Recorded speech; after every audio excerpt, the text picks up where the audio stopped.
well? Fantastic, and I see that we started the recording as well. I want to say welcome to everybody. Good morning, and we want to say this is our first product webinar for the year, and we are so pleased with the size of the group that's joining this morning, and thank you for joining. We hope that you find this valuable. So just a few housekeeping rules before we start. You guys are all muted,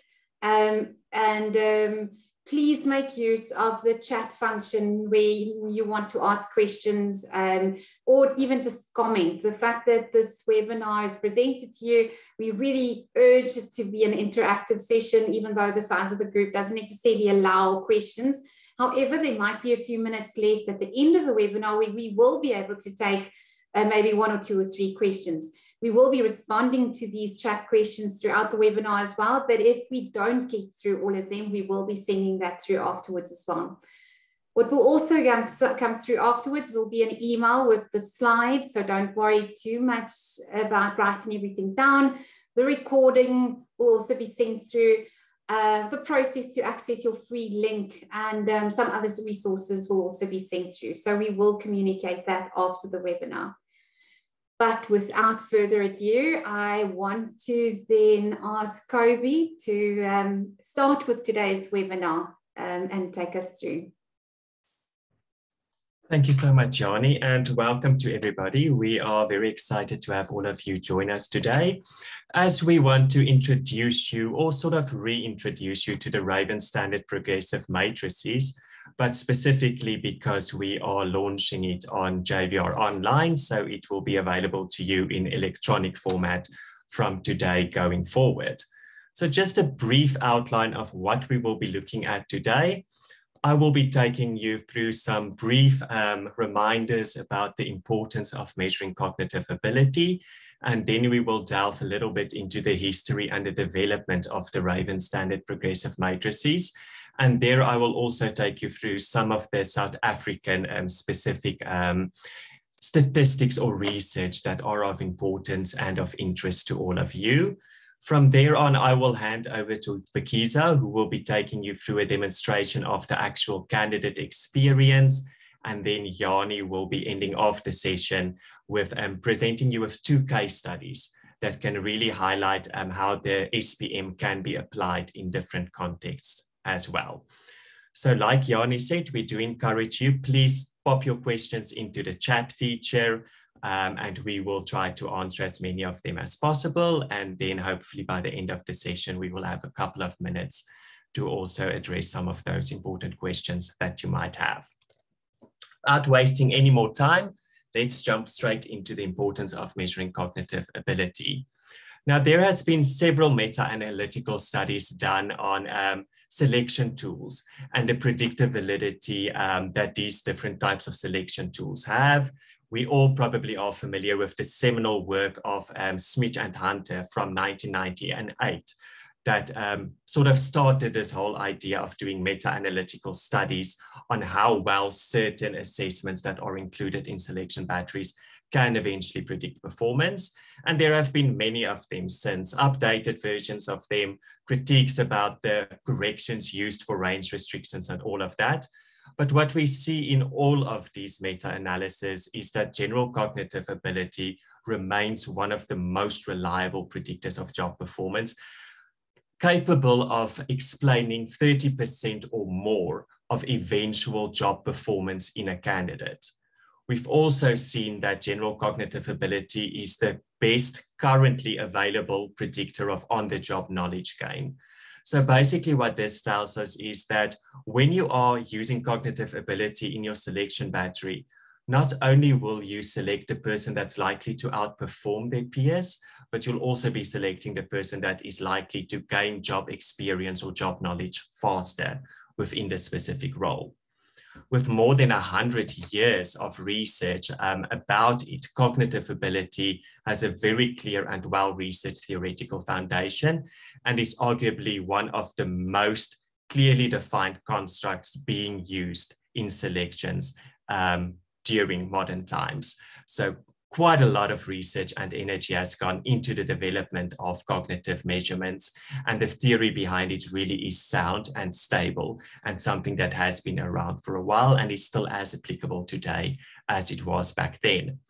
We also see when we think about selections, and especially with your larger samples or larger candidate pools, that when you use a cognitive ability measure as part of your selection battery, it is a lot more affordable than many of the other equally reliable type of predictors of performance, like for instance, your semi-structured interviews.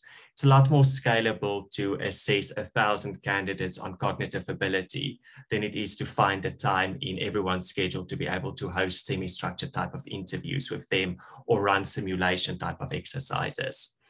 And we also know that when we use cognitive ability in combination with other tools, particularly your semi-structured interviews or your personality-based integrity type of assessments, even interest as well, we see that we can increase this predictive power of the assessments quite significantly and can be able to explain up to 70% of eventual job performance by having a well put together selection battery.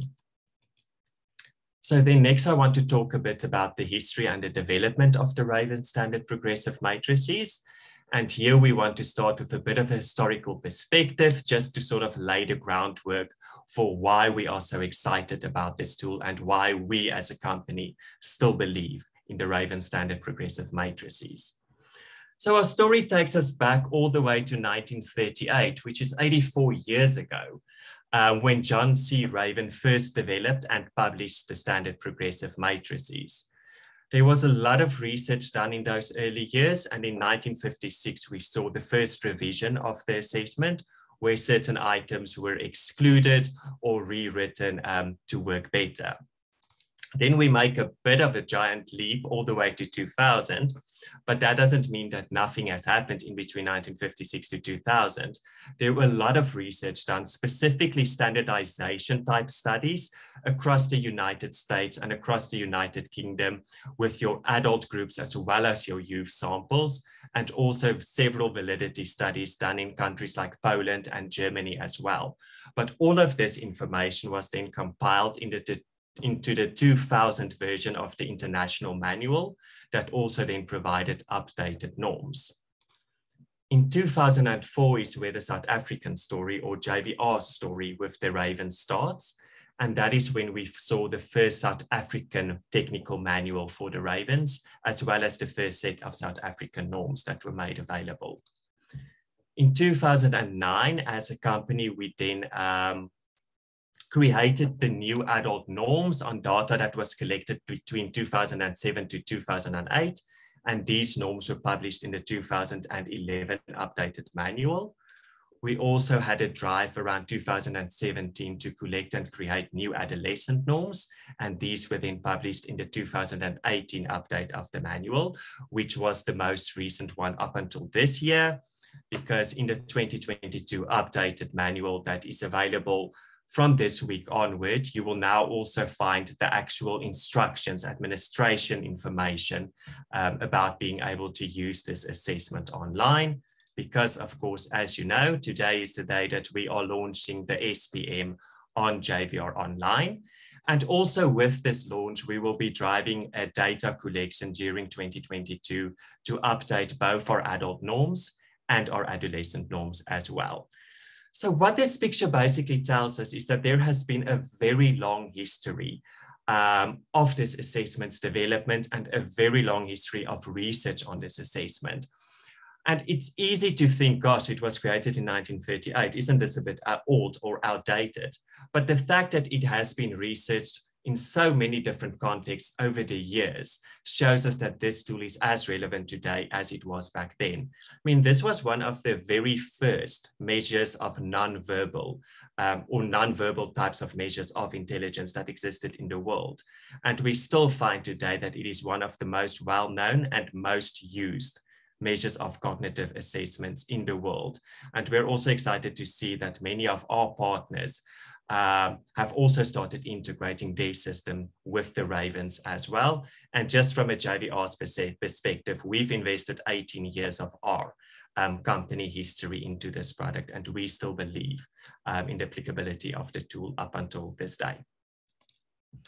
Of course, we cannot just talk about Ravens or talk about cognitive ability without looking at a little bit of the theory behind it. And this is most probably revision for most of you in the audience, so I will touch on this very briefly. But we know that Spearman talked about all intelligent acts having to rely on sort of two factors of cognitive ability. He argued that all of us has this inherent general intelligence, or factor G, that he refers to, and that enables us to be able to do intelligent tasks. But then there are certain tasks that require specific factors, like for instance, a verbal or a numerical or a mechanical ability to be able to complete them. But he also argued that most assessments that tap into intelligence does provide an indication of your general intelligence, which we can also see as a person's horsepower, that what they are born with, each person has a specific amount of this that enables them to do specific tasks or to do specific acts. And then that these specific factors, when we look at something like mechanical reasoning, etc., is knowledge that can be acquired or trained throughout the years, but that even assessments that look at those specific factors still provides us with a general indication of a person's general intelligence, or factor G. Then Cattell in turn also talked about a two-factor theory of intelligence, and he referred to it as fluid intelligence and crystallized intelligence. So fluid intelligence being the ability to deal with the unfamiliar, something that is new to you, but being able to make sense out of that unfamiliar information and get insights from that, versus crystallized intelligence, which refers more to your acquired knowledge or your acquired skills up until that point. And that general intelligence and fluid intelligence arena is sort of where the Ravens functions in. And Cattell argued that any type of assessment that wants to look at fluid intelligence would be more successful if it is your non-verbal type of assessments that doesn't tap into something like your ability to speak English, which is more of a crystallized form of intelligence then. So when we think about the Ravens then and what that measures, it provides us an indication of a person's inductive reasoning. Now, inductive comes from the Latin word educare, which means that you as a person can draw out new insights from information that seems relatively unfamiliar to you. So it shows us a person's ability to make meaning out of confusion, to develop new insights, and go beyond the given to perceive those things that are not necessarily immediately obvious to everyone, to be able to form non-verbal constructs that assist people then in dealing with complex problems. And when we look at the way in which the Ravens items are structured, we see that they are diagrammatical patterns that get more difficult as the test progresses. And in each one of these diagrammatical patterns, there is a piece of the puzzle missing. And the candidate then has to identify out of a series of options available to them, which piece fits into that puzzle. And we also know that with these items, there are serial changes in each one of these diagrammatic patterns that happen in two different directions. So as a candidate, when you are confronted with this, it's a new type of information for you.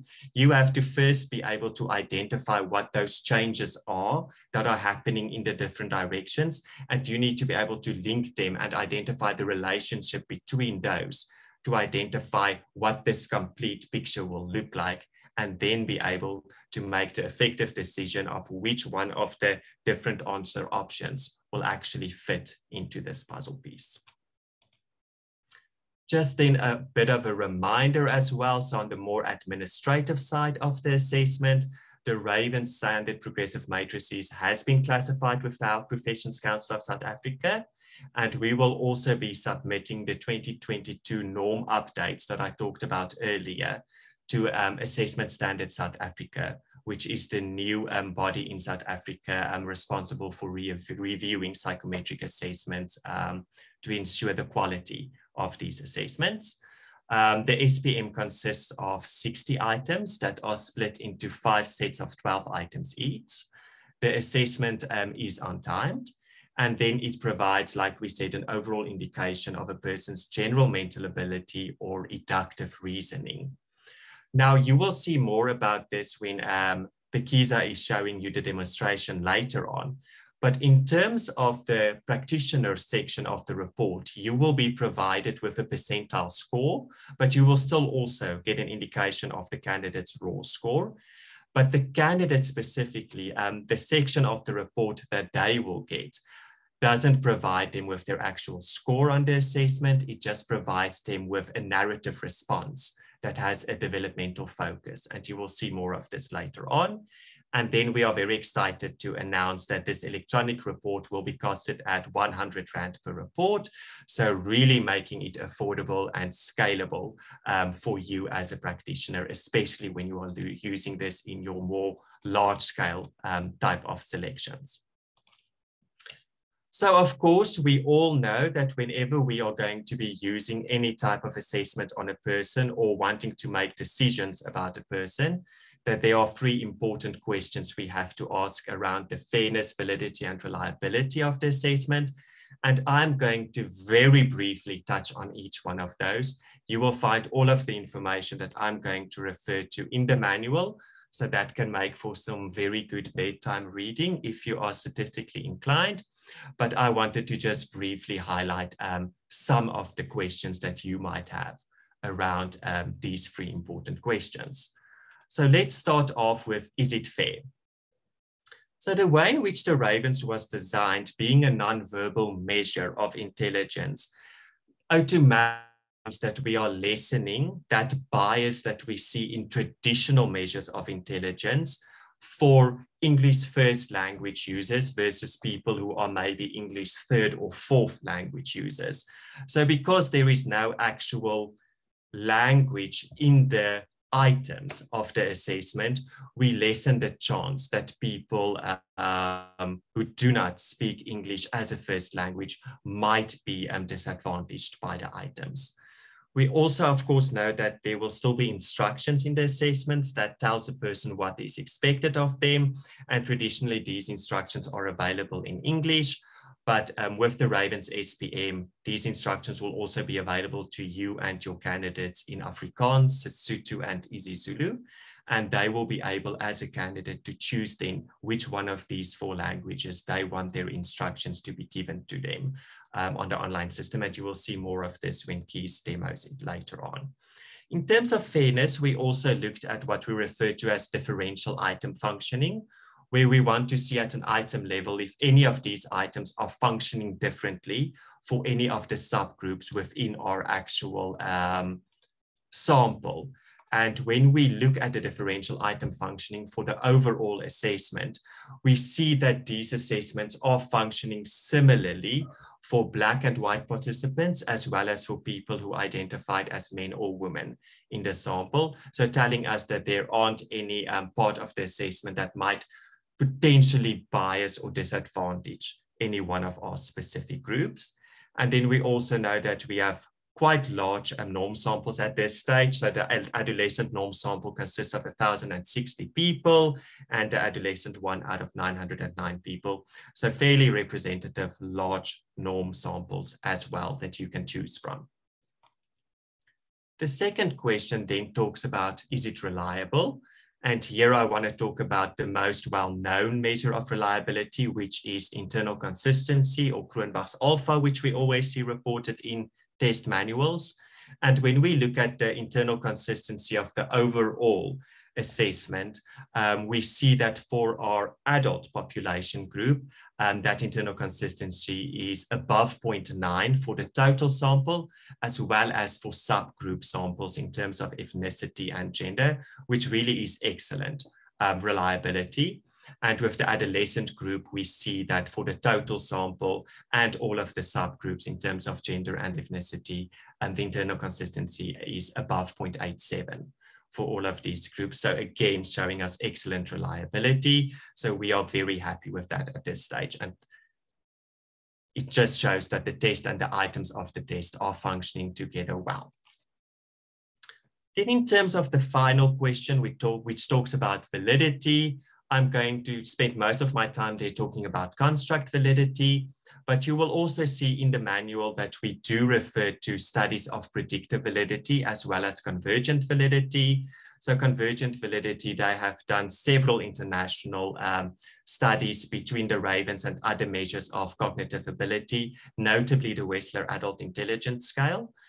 In terms of predictive validity, it has been shown to be predictive of both academic and job performance. And Yanni will be sharing more about the Ravens and academic performance in one of the case studies that she will be talking about with you. But then in terms of construct validity, the way that we investigated that was by using RASH analysis and specifically looking at item fit and item difficulty. And when we looked at the item fit, we saw that the items that are included within the Ravens SPM are statistically measuring the same construct. So we are not measuring something that we are not actually promising that we are measuring. So very happy about those results. And we also looked at item difficulty to see how the test functions for different subgroups within the sample. And we saw that it follows a similar pattern for our ethnic as well as our gender subgroups.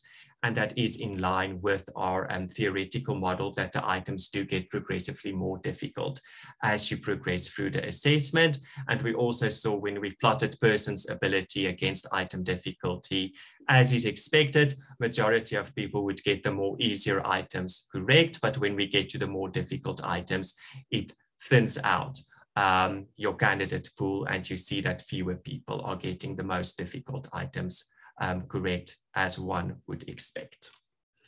That then is my story. So from here on, I'm going to stop sharing my screen and hand over to Pekiza, who will be doing a demonstration of the candidate experience. Thank you, Kobe. Okay, can I just check? Okay, yes, I'm getting a message that you can all see my screen. And because my section is a little bit more, like we're saying, a bit of a demo, I'm moving between screens quite a bit. So just hopefully stick around with me and follow along. Just also indicate to me if you're not seeing all the screens. I do hop, I think, 4 times in total. So we're all here today to launch the JVR Ravens on JVROnline. I know I'm seeing quite a few familiar names in the participant side of things, but for those of us who are not familiar with JVROnline, we do have a link here, and Kobe will share it in the chat box now. We will also share it in our follow-up email with you, just to orientate you to JVROnline. And it really is a platform of some of the best of our international and locally developed assessments, covering a range of cognitive, personality, emotional intelligence, interest questionnaires, and values assessments. And it really is our way to help you as a practitioner make it easier to put together an assessment battery for your candidates.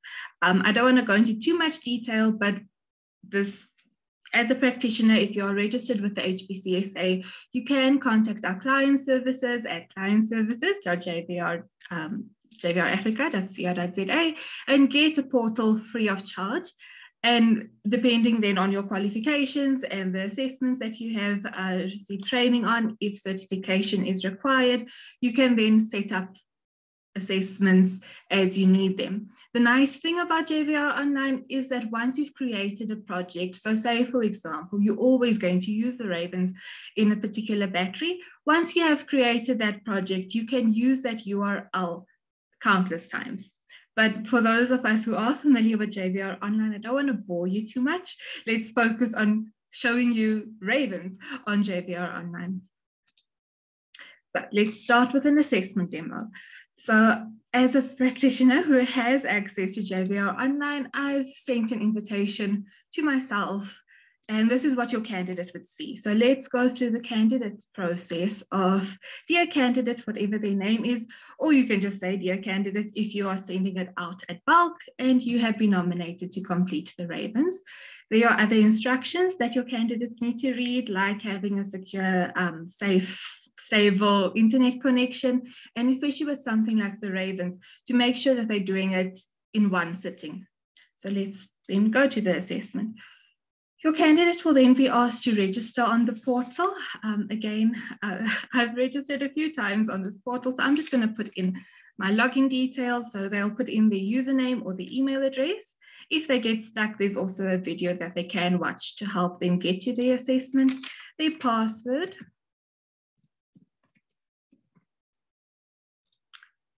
And here we go. They'll see the assessments that they need to complete. Today we're looking at the Ravens, but like I indicated, if you have a project with more than one assessment, all of the assessments will appear here, like the prospect screener, for example.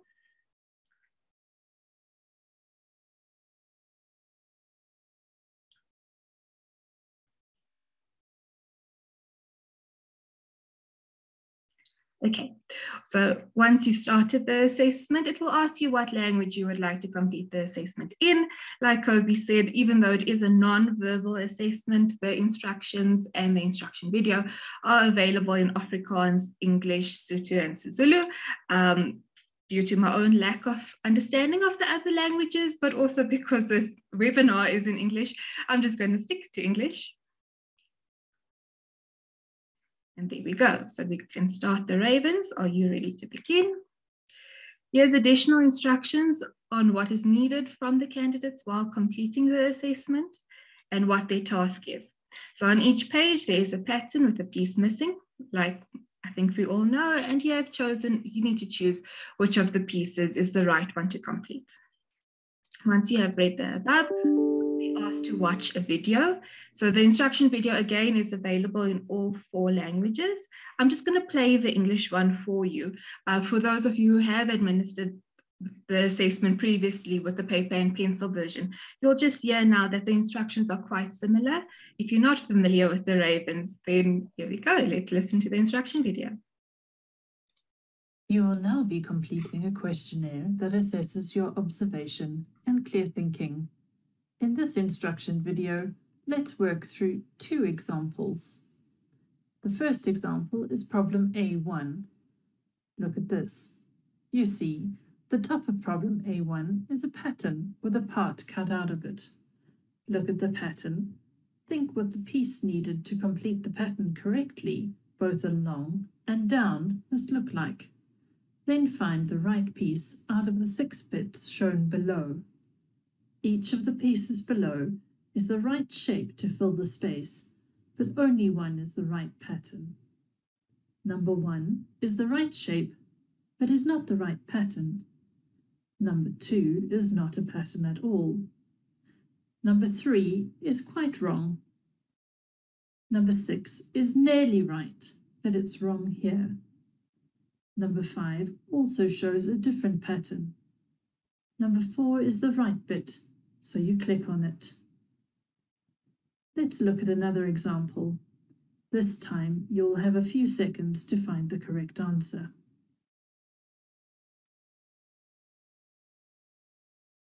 Now, if you're thinking that number 5 fits correctly, you're right.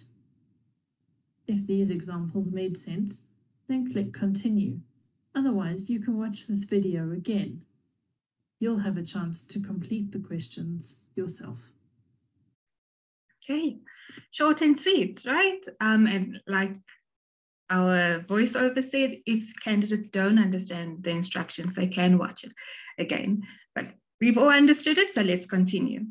And there we see the same item 1, A1 again, and we can try it. So from the video, we know that it's A4, and we just get that like little notification that yes, number 4 is correct. But say, for example, we were a candidate who's not entirely sure what's expected of us here, and we do click on item 1 or item 2, we'll see that pop up that the response is incorrect. So we'll be guided for the first item to please choose number 4. With the second item, again, if we choose the incorrect answer, we'll be guided to choose the correct answer, like we would with a normal paper and pencil administration. So I think, yeah, I would just like to highlight that we're not missing anything. All the steps that you would have in a paper and pencil administration from a guidance perspective is still being covered here. I also forgot to mention that this can be completed on a smartphone. We have tested it on both smartphones and of course on laptops, and it works on both. And then from item 3 onwards, if we look, then okay, now it's up to us to work out the correct answer, like we would in a paper and pencil administration. So things happen, and we also live in South Africa, where unfortunately Eskom and load shedding is very much a thing. What happens if your candidate, unfortunately, in between an assessment gets kicked out? So now I can't pretend I have load shedding, but I am going to log out for you over here. If I quit this assessment, and it's going to tell me all unsaved data will be lost, but do I want to continue? For whatever reason, I'm unable to finish the assessment now, so I'm going to end this assessment. When I go back in on my link, so if I go back as a candidate now, I go back to the email that the practitioner sent me. I go to the email, I'm still logged in, and I want to continue now with the Ravens.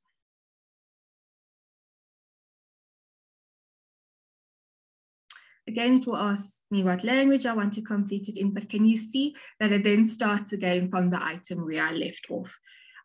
If I so wished, I can go back and look at the other items just to make sure that my previous answers were saved, but it continues where I left off. The nice thing is I can't go forward until I've answered this item, so that's useful. Also, for those who are familiar with the Ravens, you'll see that the items that's on this online version are the exact same items in the exact same order as they are in the paper and pencil version. So all of the research that we've done on the paper and pencil version is still valid with this online version. So that's the Ravens demonstration on JVROnline then. Let's move on to the electronic report.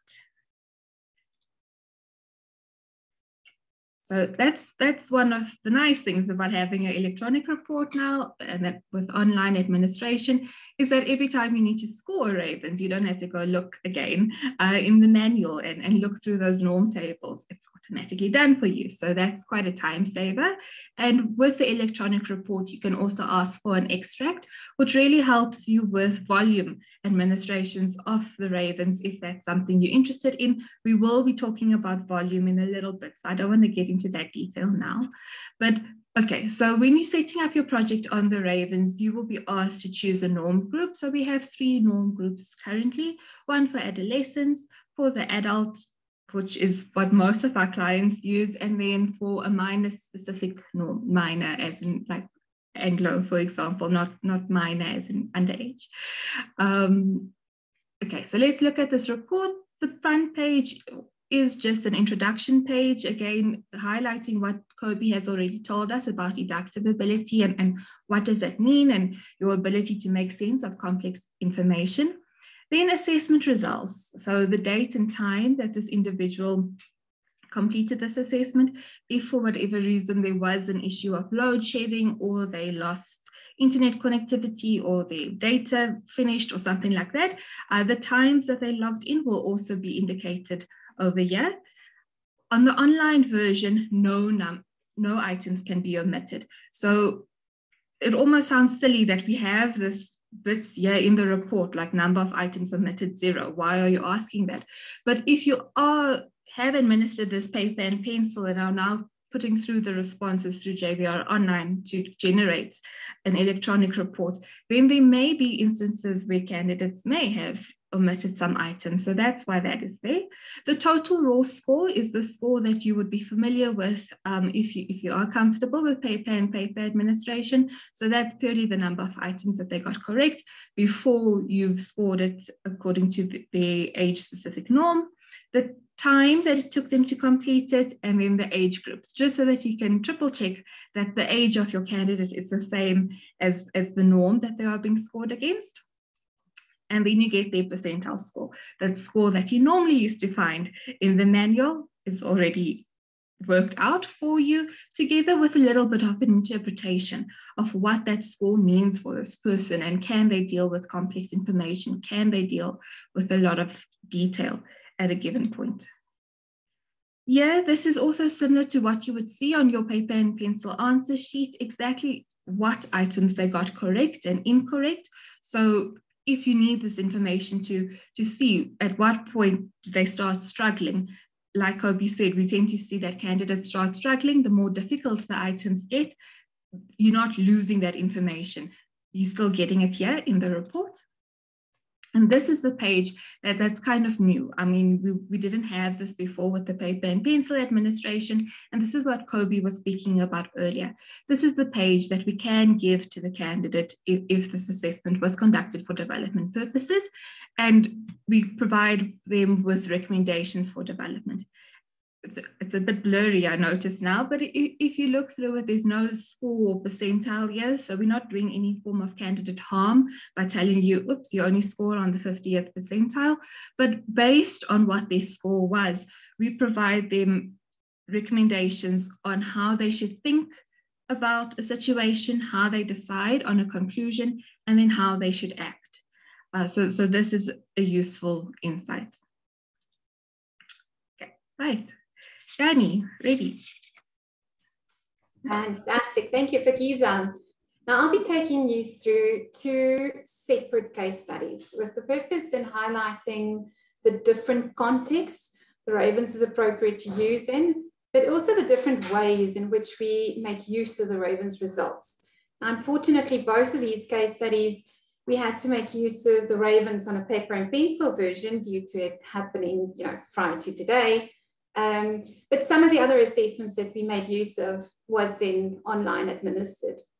Now, the first case study deals with an entry-level internal selection process a client wanted us to assist with.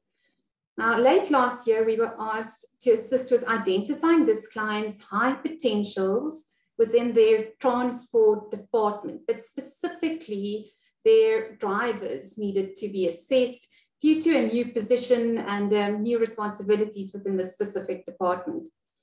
Now, we immediately knew that we would want to look at, basic personality aspects that's most predictive of performance.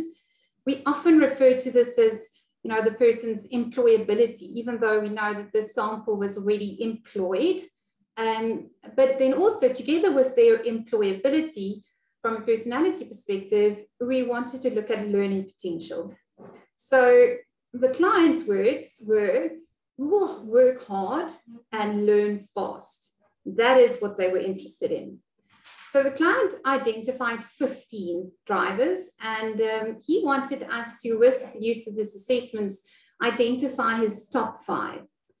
Now, we knew the client wasn't familiar with assessments in general, so he wanted, it was a no-fuss client. So he really wanted them to be ranked, and from the start said, rank them. He wants to know who's at the top and who's at the bottom.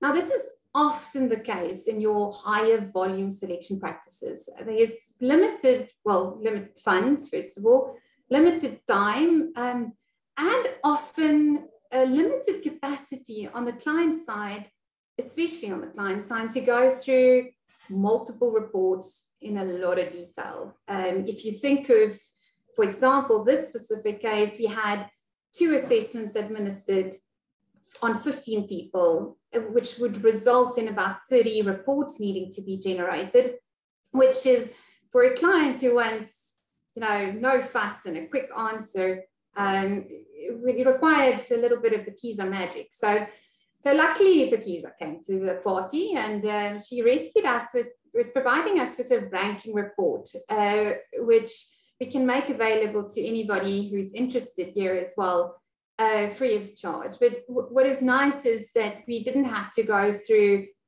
discussing the PDFs separately with the client. Most of you would know that when generating any assessment on JVROnline, you do get the PDF report, the interpretive report with all the magic in there, but you also do get an extract, a data string, which is an Excel sheet, which what is nice about it is where you can just actually copy that string and you can paste it into this specific Excel sheet that Pakiza pre-programmed.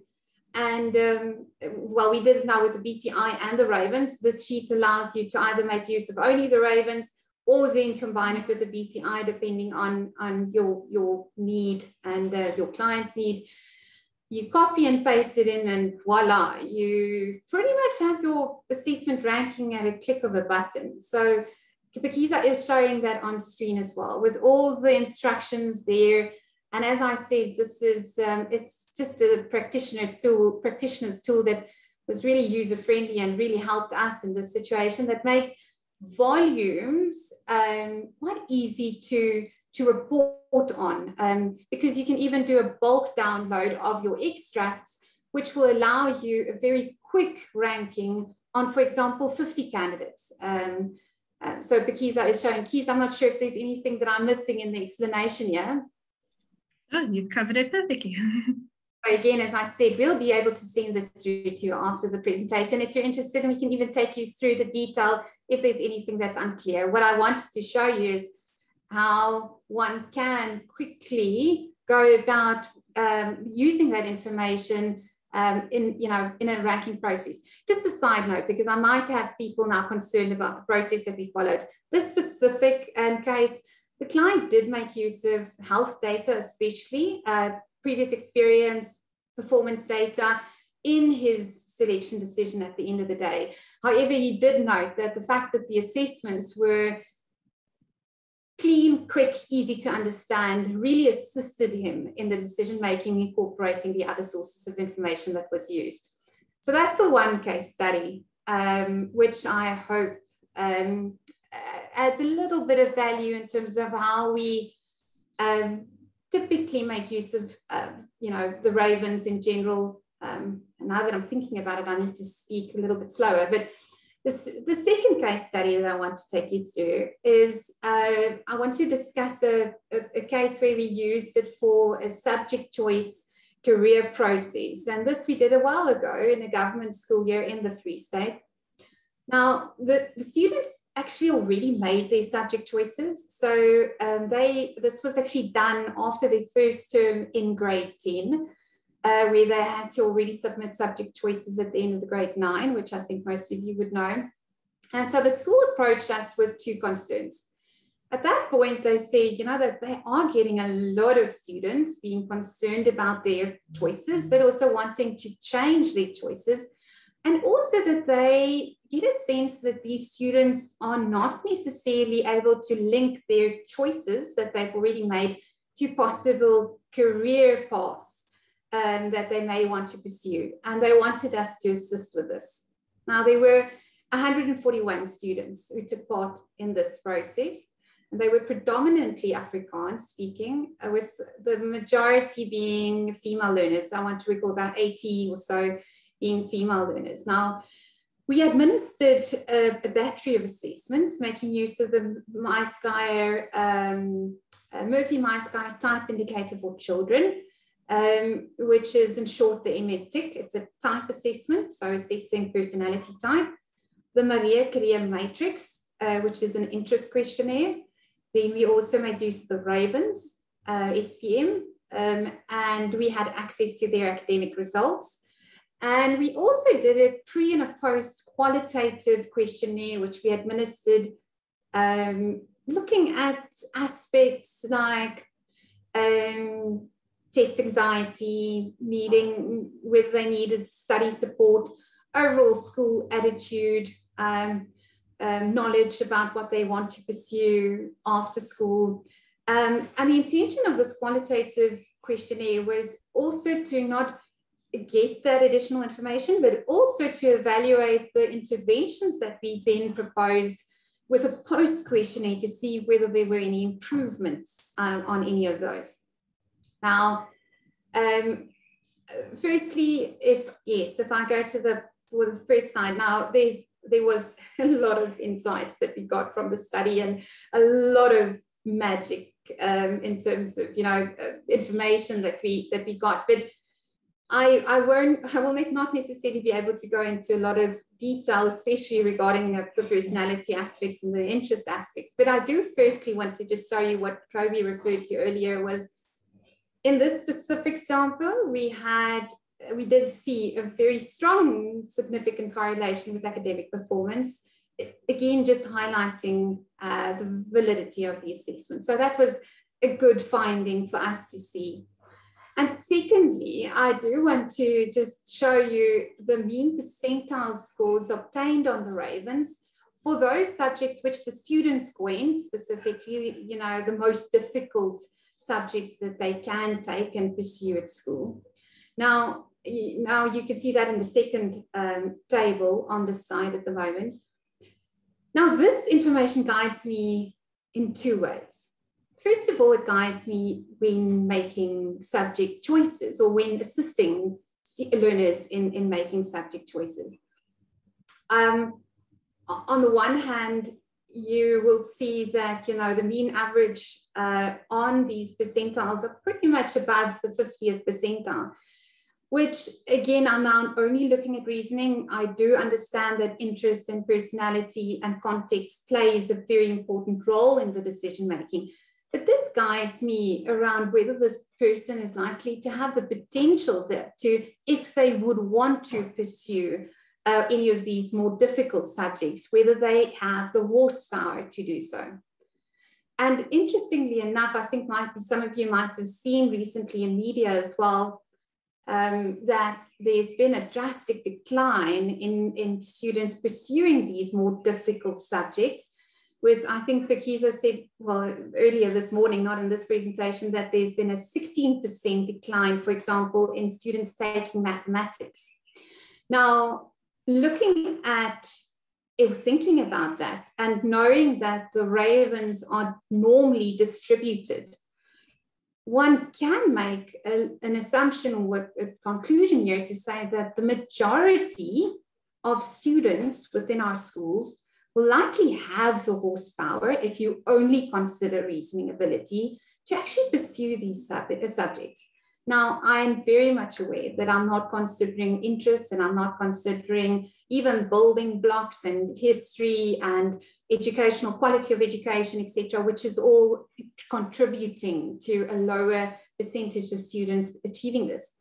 This is, however, something that I always make use of when I assist learners with whether it's an individual process or a group process in making career choices and subject choices, is as long as they make a decision around, for example, taking maths literacy, informed, meaning that they don't not pursue maths because they don't think they can. We had, for example, in this specific sample, 5 students who actually had that got above the 75th percentile on the Ravens, highlighting, I mean, the high potential, really being high potential students. And 5 of these, or these 5 students actually decided on maths literacy, with the majority of them's motivation of choice, because motivation behind their choice was because they believe they can't. And it's not a lack of interest, but a lack of confidence, which is something that one would want to possibly address if one had the opportunity to. So one other interesting finding here was also that 18 students who fell within the above average range within this percentile or Raven's percentile range actually dramatically underperformed looking at their academic results, which again also resulted in a very specific intervention with these 18 students, their teachers and parents, to ensure that one can actually get to the bottom of why is there such a big gap between their horsepower or their fluid intelligence, as Kobe has identified, and that translating to crystallized intelligence. Again, a very important intervention to identify as early as possible, in my mind, in your school years. Now, let's for a second just summarize these results. Some of them I've already mentioned, saying that it is fantastic that it correlated so highly with the academic performance, which again just showed the solidness of the assessment. Again, what I also said is typically with the sample, it was shown that your most difficult subjects, as coined by the students themselves, needed above a 50th percentile on the Ravens to actually pursue these. What was fantastic to find as well is that there were no correlation between Ravens and personality type. And this is a very good thing for us to see, that there's no specific types that actually does better on this ability questionnaire, because that would have been a lot of noise.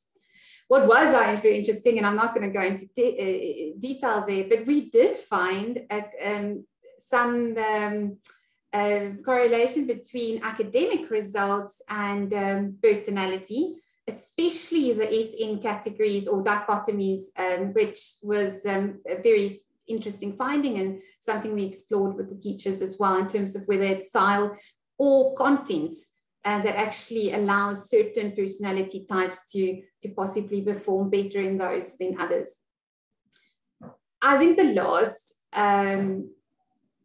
area that I just wanted to highlight that was interesting and that contributed from a Raven's perspective in this specific study was that the students who scored higher on the Ravens and got better percentile scores or above average percentile scores on the Ravens didn't show any difference compared to students that was academically struggling a lot more and also performing lower in terms of the Ravens from a potential perspective.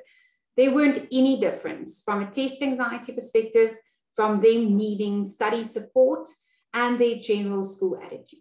And I think the reason why this was for us also quite an interesting finding is we often tend to either focus on helping those who struggle at school and having initiatives and extra classes, especially for those who we think would need more time and energy and support.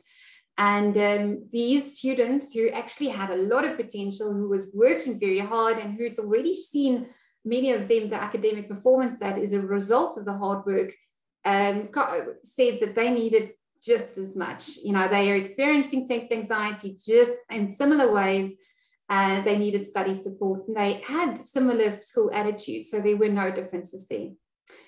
I think the two studies that we've just showed gives you a good idea of the variety of contexts in which one can make use of the Ravens. And there's tenfold that I didn't necessarily touch on today that we don't have time for, but it is appropriate to use on an individual level, on a group level, group administration.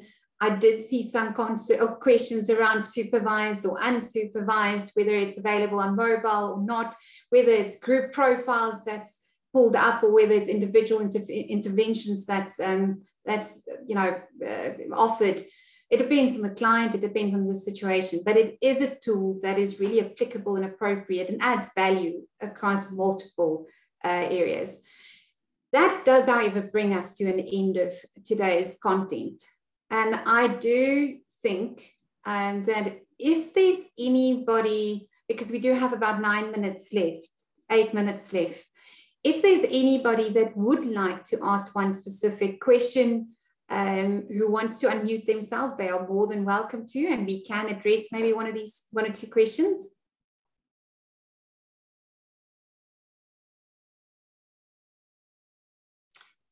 Any questions in the chats, Pakiza, Kobe, that you guys maybe want to highlight, if there's any learning for some of the others that we can?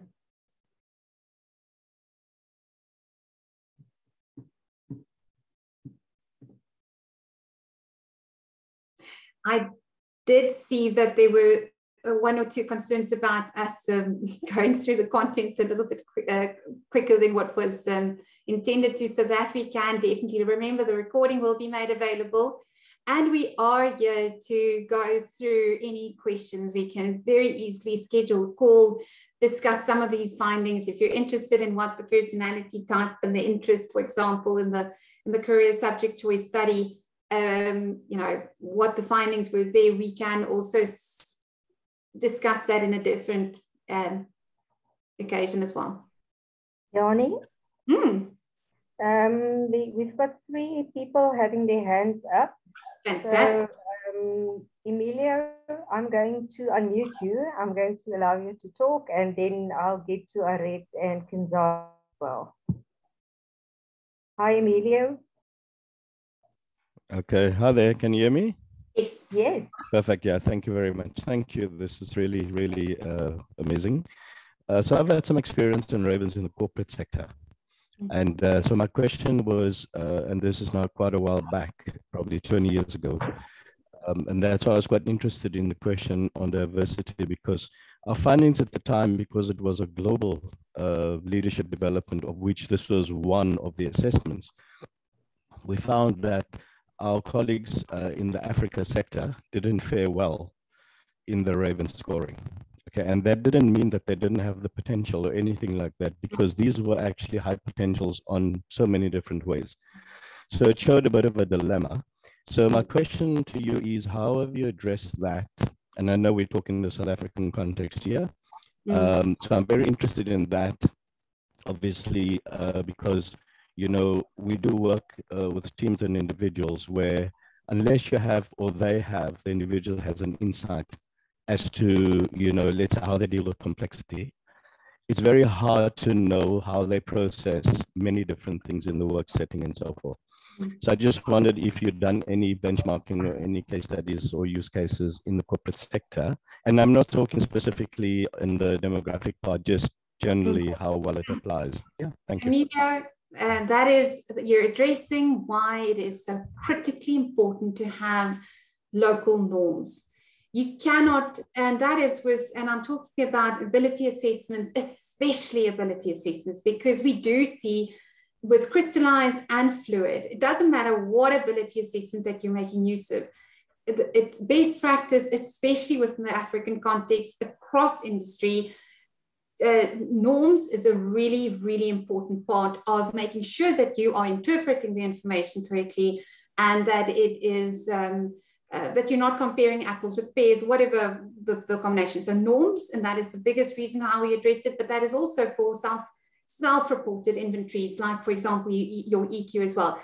There are differences in self-report and ability assessments, and construct measurement in general across countries. That is something, and I can imagine if this is a global initiative, again, I absolutely agree with you that it is not to show that there's not potential or not high potential within the context. It's just you need to be compared within your own context.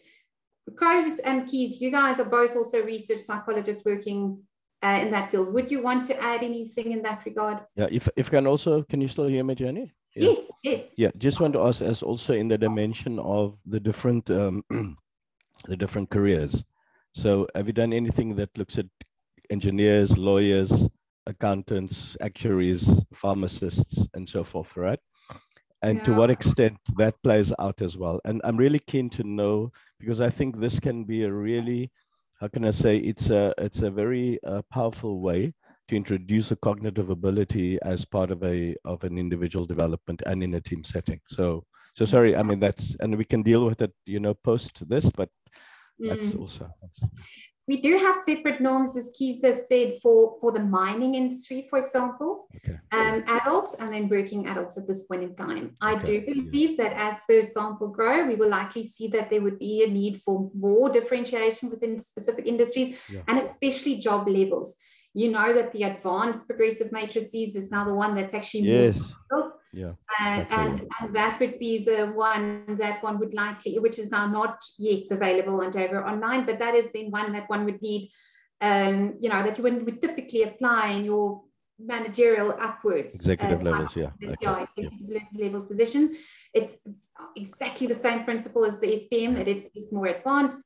And so chances are, as we collect data, we will likely be able to report on possible differentiation within industry, and that's definitely the plan. For now, we've got those three, which we do believe add within the South African context, and I'm actually not sure how big our African sample is in general. To actually establish an African norm is something that we will likely pursue as well. So if that answers your question. And yeah, that does. Perfect. So I'll be in touch, and I think I'd be, you know, especially when you do some of the additional work. Thanks. Fantastic. Yeah. Nani, I'm quickly going to unmute Aret Priya as well, and I think then we run out of time. Aret, there you go.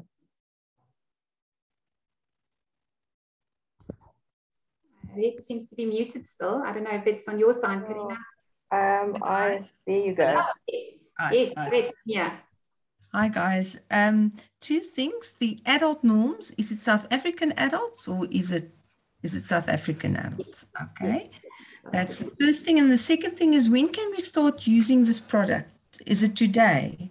Yes, it's today. I've not used my first one yet, but yes, they've actually switched it on, I think, over the weekend, and we did just testing like crazy, and yes, from today. Okay. I'm having a bit of hiccups with the registration. I was trying this out, but I'm sure I will be able to fix that. And then there's no time limit. No, even though we do report for the professional, you'll be able to see the time that it's taken, but the candidate can complete. Okay. Yes. Okay. It's not restricted. Thank you very much. Thanks. Fantastic.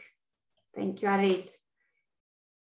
Karina, anybody else's hand raised? One last one, Tandeka. Tandeka, you must just unmute yourself.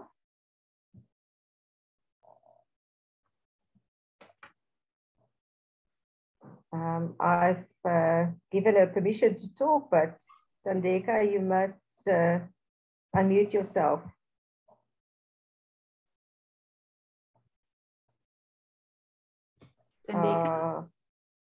Maybe. So Yanni, I think there's a whole lot of questions in the chat box and in the. Can you hear me now? Oh yes, Tandeka, I can. Yes, it's Tandeka. So I'm a registered counselor. After attending this virtually, so does it mean that I can also use it on my practice, because we are aware that we have a scope of practice that we have to adhere to? And the second one is that I need the age specification. What is the youngest age that I can administer this test to? If I can maybe jump in here, Jan. So you'll see on form 258, which is the HPCSA's form for registered counsellors, and the assessments that they can use. The Ravens is actually listed on that form to answer your first question, so you will be able to use it. And then in terms of the age groups, our youngest age group in our norm range for the adolescent norms is 11 years and 9 months. And then for younger, you will be able to use the colored progressive matrices. And then for adults, it's 18 years and up. Okay, thank you. Perfect. Wonderful. Fantastic. I think that brings us to an end. I think if there's any other questions, as Karina and everybody said, we can address them afterwards as well. And you can also reach out to us. If there's anything else that you want to discuss, we can do so. We hope that you found this session interesting, and we'll be sending through the slides, the recording, and then everybody's got access to a free link as well for them to trial this assessment. And would love your feedback. If you're experiencing any problems, for example, with the registration or anything in the assessment, please let us know as well. We'll be able to assist. Karina, but I think that brings us to an end. Yeah, thank you, team. That was great. Very insightful and very exciting. So thank you for all your hard work and preparation for today's session. Lots of positive feedback from everyone. Yanni, Kobe, Pakiza, there's quite a number of unanswered questions in the Q&A and chat box. I hope and pray that I can get all those reports and send them to you. And then if you can, I've committed to everyone that you will be answering that. And maybe just send all the answers to the delegates as well. Absolutely. We'll definitely do so. We'll respond to them and send through. They can probably expect the email to come through in the next few days. So thank you, Karina. Thank you, everybody. Take care. Talk to you soon. Thanks, everyone.